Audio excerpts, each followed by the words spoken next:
ابھی بھی جو وہاں سے انڈیا سے بیان آیا، اسٹیٹمنٹ آئی کہ بھائی نمبر اہم نہیں ہے. ان کے چیف آف ڈیفینس نے کہا نمبر اہم نہیں ہے، البتہ یہ سوچنا چاہیے کیوں گرائے گئے، طیارے کیوں گرائے گئے.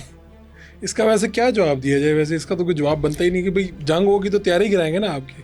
اور ابھی پاکستان نے ایک بات اور بھی کی کہ ہم نے تحمل سے کام لیا. جی کیا ہم اس کا مطلب ہے کہ بہت زیادہ نقصان کر سکتے تھے؟ بڑا ایسا دیکھیے، دو باتیں.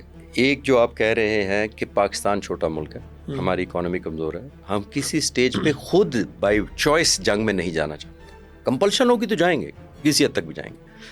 ہم نے جب آپ کو یاد ہوگا کہ 30 اپریل کو ان کے 4 رافیل طیاروں کو سری نگر ایمرجنسی لینڈنگ کرنے پر مجبور کیا تھا. وہ بھی ہمارا سائبر اٹیک اور ایرو اسپیس، ہم نے اس کو کچھ کیا تھا اور جس کی وجہ سے ایمرجنسی لینڈنگ. ہم وار ڈیٹر کر رہے تھے، ہم جنگ سے خوف زدہ کر رہے تھے. 7 تاریخ کی صبح بھی ہم نے یہی کیا تھا، 6 جہاز مارے. ہم 10 مار سکتے تھے، لیکن ہم کیونکہ جنگ نہیں چاہتے تھے، ہم جنگ کی قیمت بتانا چاہ رہے تھے دشمن کو کہ دیر از اے پرائز ٹیگ. یہ اچھی بات نہیں ہے، یہ آپ کے لیے بھی زیادہ خطرناک ہو. دیر از اے پرائز ٹیگ. تو ہم نے اس وقت ہم وار ڈیٹرنس موڈ میں تھے، یعنی جنگ سے خوف زدہ کر رہے تھے. کم وار 10 آ گئی، 9 کی رات 8 اور 9 آپ نے دیکھا ہوگا انہوں نے ہمارے پر ڈرون پھینکے. جی. پھر 9 کی رات انہوں نے فضائیہ کے 6 بیسز پر حملہ کیا. اب پاک فضائیہ نے اور آرم فورسز نے یہ سوچنا تھا کہ آیا ہم وار ٹرمینیشن اسٹریٹجی اپنائیں گے یا وار ایسکلیشن اسٹریٹجی اپنائیں گے. تو جو ہم نے ٹنیج پھینکی 10 تاریخ کو صبح فجر سے لے کے 5 گھنٹے کے اندر، وہ میں کئی چینلز پر کہہ چکا ہوں، معذرت اگر آپ کے ویورز نے پہلے سنا ہو. وہ 5 گھنٹے کی ٹنیج ہماری، جتنے بمباری ہم نے ہندوستان پر کی، وہ 1965 کی 17 دنوں کی جنگ سے زیادہ تھی. 5 گھنٹے میں اتنی بمباری کی. اوہ اوہ اوہ. یہ تھا وار. اب وار ڈیٹرنس نہیں تھی جس پہ وہ جرنلسٹ نے کہا، فورن جرنلسٹ نے، کہ بھائی انہوں نے بارش کر دی یہاں پہ. اس پر وہ ہندوستان چیخا، جس پر ٹرمپ کے پاس پہنچے. ٹرمپ آپ کو کچھ عرصے بعد پریزیڈنٹ ٹرمپ بتا دیں گے کہ یہی آئے تھے پہلے میرے پاس، آنا شروع ہو گیا.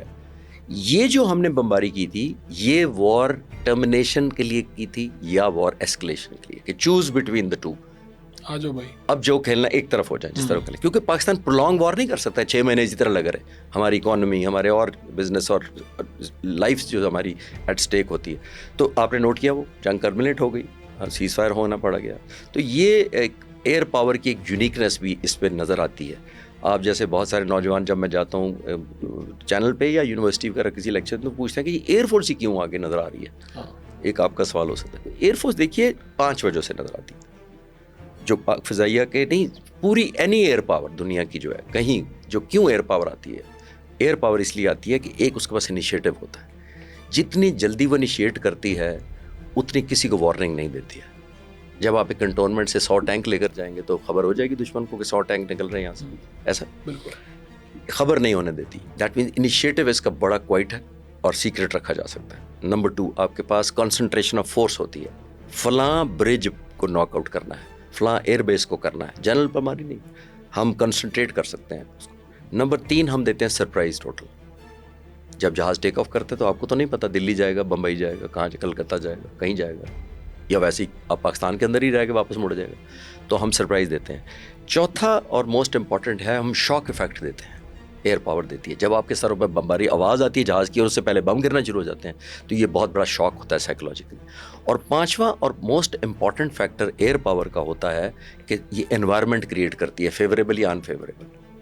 ہندوستان ورسز پاکستان، ہندوستان کے 6 جہاز مارے، ان کی پوری فوج کے لیے انوائرمنٹ انفیوریبل کر دیا، اور ادھر 6 جہاز مار کے میسج دے دیا کہ ہم فیوریبل ہیں، اب ہم جب بھی لانچ کریں گے ہمارا پلس فیکٹر ہوگا. تو یہ 5 ایلیمنٹ ہیں جو ایئر پاور کو یونیک کرتے ہیں یا منفرد کرتے ہیں دوسروں سے. اور یہ آبویسلی آج کا نہیں ہے، لیکن اب کیونکہ ٹیکنالوجی اتنی زیادہ آ گئی ہے، الیکٹرانکس، جیمنگ، میزائلز، ویپنز اور انٹیگریشن. سب سے زیادہ امپورٹنٹ یہ ذہن میں رکھیے گا کہ یہ اسٹینڈ الون اب جہازوں کا زمانہ نہیں رہ گیا. Unfortunate for Indian air force کہ وہ ابھی تک پرانے فلسفوں پہ چل رہے ہیں. میں نے جتنا پڑھا ہے ان کے بارے میں، وہ رشین میتھڈالوجی پہ چلتے ہیں کہ جیسے ایئر بون گنری ہے، ہوا سے میزائل یا ویپن ماریں گے تو چلے جائیں گے. ہمارے آرکیسٹرا کی طرح چل رہے تھے. جیسے اگر پیچھے آرکیسٹرا بج رہا ہو تو مجھے میوزک نہیں پتہ لگے گا کہ کون اچھا بجا رہا ہے، مجھے آرکیسٹرا سمجھ آئے گا صاحب، کون اچھا میوزک کون سا. یہ اسی طرح ہوتا ہے. جیمرز ہوتے ہیں، الیکٹرانک وارفیئر ہوتے ہیں، زمین پر جہاز ہوتے ہیں، زمین پر ایئر ڈیفینس الرٹس ہوتے ہیں، ہوا میں فائٹر جہاز ہوتے ہیں، ایرو اسپیس ٹیکنالوجی ہوتی ہے. ہر چیز امپلائی ہو رہی ہوتی ہے فار ون کل، اور اس کو ہم کہتے ہیں کل پکچر. کل پکچر سب کے ذہن میں ایک ہوتی ہے.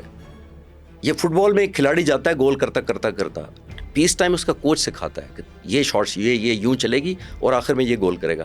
وہ آخر گول کرنے والے کا صرف کمال نہیں ہوتا, وہ پوری آرکسٹریشن کا ہوتا ہے کہ کیسے آپ وہاں تک گول پہنچائیں گے, ان کے ڈیفینس کو کیسے بیٹ کریں گے, آخر میں ڈاج کیسے دیں گے, گول کیپر کیسے بچیں گے. بالکل وہی چیز اسی طرح سے اٹس اے کل پکچر.